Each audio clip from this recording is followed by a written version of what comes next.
Imagine a summer day in 1588.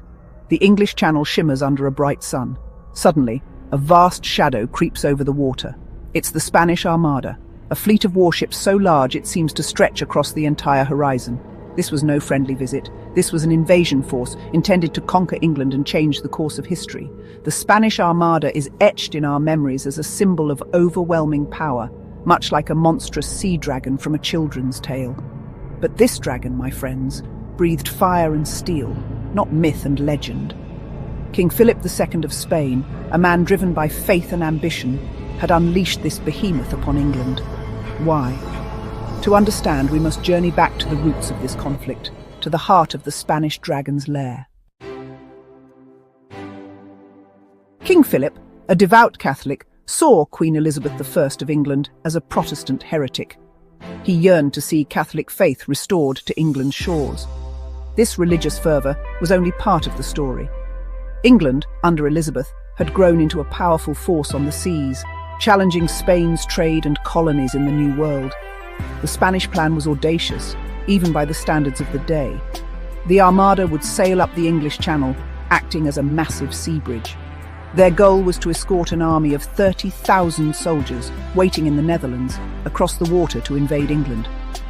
Success would mean the end of Elizabeth's reign and the establishment of a Catholic stronghold in the heart of Protestant Europe. The stakes, as they say, were incredibly high. The Spanish Armada was a sight to behold, a terrifying spectacle of naval power. Over 130 ships strong, this was a floating city of wood, canvas and iron. Imagine towering galleons, their hulls adorned with intricate carvings, their masts scraping the heavens. These were not just warships, they were floating fortresses, bristling with cannons and packed with soldiers. Leading this formidable force was the Duke of Medina Sidonia, a nobleman of considerable experience, though not a seasoned naval commander. He carried the weight of Spain's expectations on his shoulders. The Armada was more than just a fleet. It was the embodiment of Spanish pride and ambition, a force seemingly destined to crush any opposition. Little did they know, a very different kind of foe awaited them across the Channel. England, in 1588, was a nation far different from the global superpower it would become.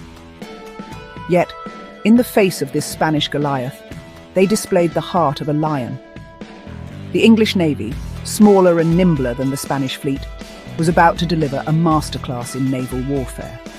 Leading this spirited defence was Sir Francis Drake, a name that would forever be synonymous with English seafaring daring and cunning. The English ships were built for speed and manoeuvrability. They were lower, faster, and boasted superior firepower compared to the lumbering Spanish galleons. But perhaps their greatest weapon was their spirit. The English sailors were fighting for their homes, their families, and their queen. They were determined to repel the invaders, no matter the cost. The first clash between the two great fleets took place near Plymouth. The English, refusing to be drawn into a close-quarters brawl, harassed the Armada with long-range cannon fire, their ships darting in and out like angry wasps. This marked the beginning of a week-long running battle up the English Channel. The English ships, taking advantage of their manoeuvrability, pounded the Spanish from afar, inflicting significant damage. Then came a stroke of English ingenuity, the fire ships. These were older vessels, packed with explosives and set ablaze, then sent drifting towards the tightly packed Spanish fleet. The sight of these flaming, unmanned ships bearing down on them instilled panic in the hearts of the Spanish sailors. They cut their anchors in haste, scattering their formation. This brilliant tactic played a key role in disrupting the Armada's cohesion, leaving them vulnerable to the next stage of the English assault. The Spanish, already reeling from the English attacks, were about to face a formidable foe: the weather. As the Armada sailed north, hoping to regroup and await the arrival of the Spanish army from the Netherlands, a fierce storm descended upon them. The relentless wind and rain battered the Spanish ships, pushing them further and further away from their intended rendezvous point. Many ships, already damaged from the English attacks, foundered on the treacherous rocks off the coasts of Scotland and Ireland. The once mighty Armada was now at the mercy of the elements, a scattered and broken force. The English, with their superior knowledge of the Channel's capricious nature, had weathered the storm and emerged triumphant.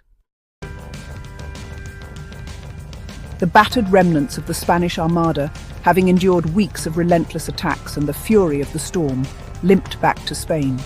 Their dreams of conquest lay shattered on the seabed, along with the wreckage of their once proud ships. Less than half of the Armada returned home, a stark testament to the ferocity of the English resistance and the power of the sea itself. The defeat of the Armada sent shockwaves throughout Europe. Spain, once considered invincible, had been humbled by a smaller, seemingly weaker foe. The myth of Spanish invincibility was shattered, and with it, their dominance at sea.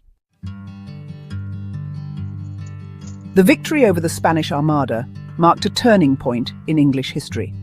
It established England as a major naval power, paving the way for its future dominance on the seas. Moreover, it galvanized a sense of national pride and identity among the English people. They had faced an existential threat and emerged victorious. The defeat of the Armada also had far-reaching